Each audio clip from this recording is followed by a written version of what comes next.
When it comes to the amount of drinking water that you want to consume, half your body weight in ounces, that's going to be your baseline. If you're very active, you're going to want to add more. If you consume alcohol, you're going to want to add more. If it's very hot and humid and you're going to be sweating a lot outside, you're going to want to add more. When it comes to salt, you want to add just enough Himalayan sea salt to your drinking water that you can't taste it. If you can taste the salt, then you've added too much. When it comes to the concentrates mineral drops, my personal formula that I use for my drinking water is 5 milliliters in 1 gallon of water.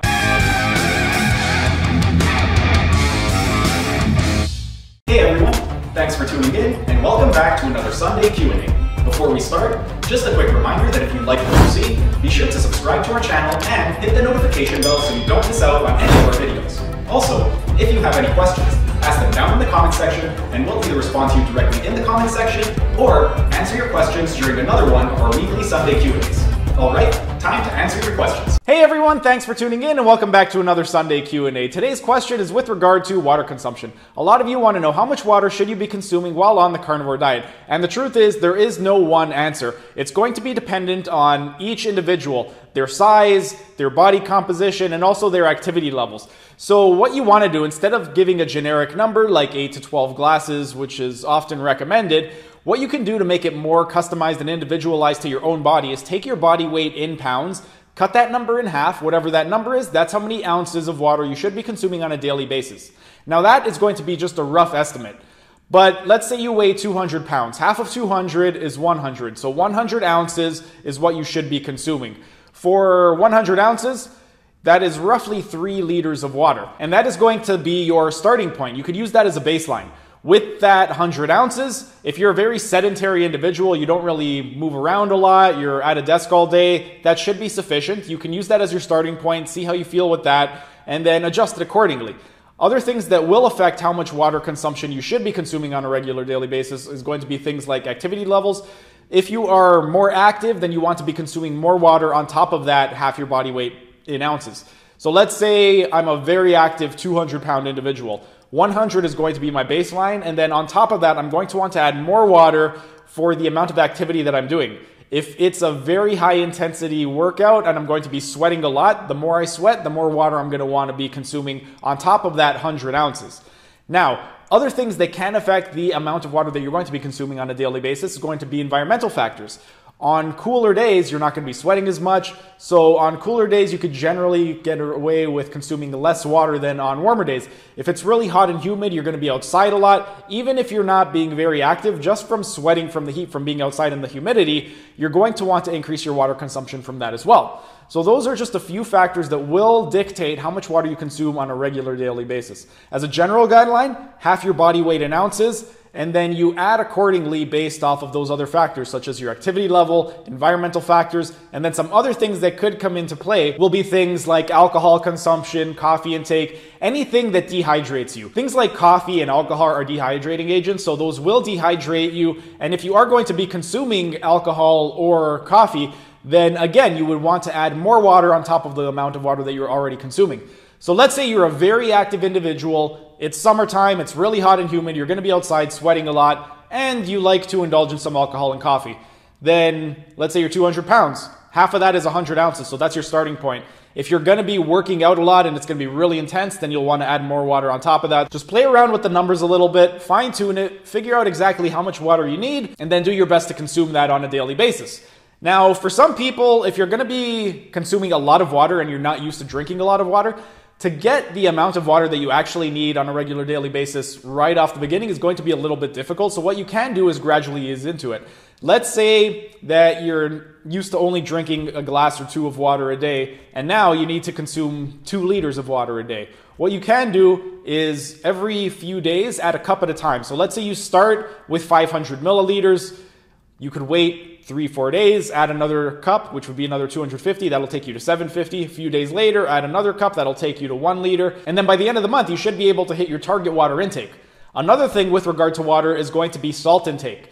The more water you consume, the more salt you should be consuming. One thing that I like to do is with my drinking water, I like to add Himalayan sea salt to the drinking water. And one thing that you should make note of is when you are adding salt to your water, you should add just enough that you can't taste it. If you can taste the salt, then you've added too much. And one of the reasons why salt is good to add to the water, it's going to depend, first of all, on the type of water that you drink. For me, I drink distilled water. So because I drink distilled water, during the distillation process, all the bad stuff gets removed from water, but also all the good stuff gets removed, like the vitamins and minerals. So by adding in some Himalayan sea salt into the distilled water, I'm remineralizing the water that was demineralized during the distillation process. And again, as with the amount of water that you should be consuming, the salt is going to be different from person to person. There's no exact amount. As a rough estimate, what you can do is 10 grams of Himalayan sea salt for every gallon of water.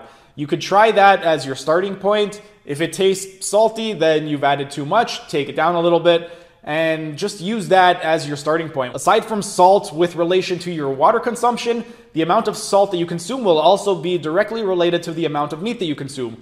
Generally, the more water and more meat that you consume, the more salt you should also be consuming.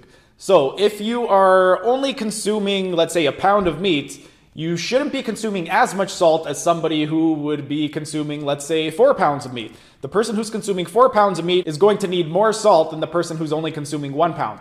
So that's another thing that you have to take into account. Not only the amount of water that you're consuming, but also the amount of meat that you're consuming is going to dictate how much salt you consume. Again, though, the simple solution, if you don't want to measure grams and figure out how much salt to put in the water, is just put the salt in the water until you can taste it. Once you can taste it, you've put too much. So you don't want to be able to taste the salt in the water. Another thing that will be beneficial to add to your water, aside from just Himalayan sea salt, would be some electrolytes. One of the products that I use that I add to my drinking water aside from the Himalayan sea salt is these Concentrace mineral drops. That's the company, it's called Concentrace, and I add 5 milliliters of the Concentrace mineral drops to my drinking water every day. What that does is it adds electrolytes to your drinking water. So your electrolytes are going to be your magnesium, potassium, calcium, and it will be very beneficial to add those on top of the Himalayan sea salt. So those are just a few things that you can do. Just a quick recap. When it comes to the amount of drinking water that you want to consume, half your body weight in ounces, that's going to be your baseline. If you're very active, you're going to want to add more. If you consume alcohol, you're going to want to add more. If it's very hot and humid and you're going to be sweating a lot outside, you're going to want to add more.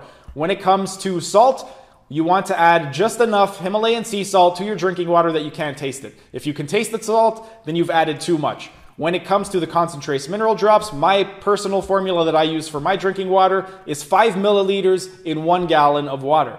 That's personally what I do. Give it a try, see if it works for you. If it does work for you, go ahead, comment down. I would love to hear your opinions and your thoughts on how exactly it's working for you. But that's pretty much it for today's video. Thanks again for tuning in. If you have any questions at all with regard to my experience with the carnivore diet, or any questions at all with regard to the carnivore diet, or anything with regard to exercise, stretching, or anything else that you could think of, go ahead, ask your questions down in the comment section, and I'll either respond to you directly in the comment section or answer your questions during another one of our weekly Sunday Q&As. That's it for today's video. Thanks for tuning in, and I'll see you again next week. That's it for today's video.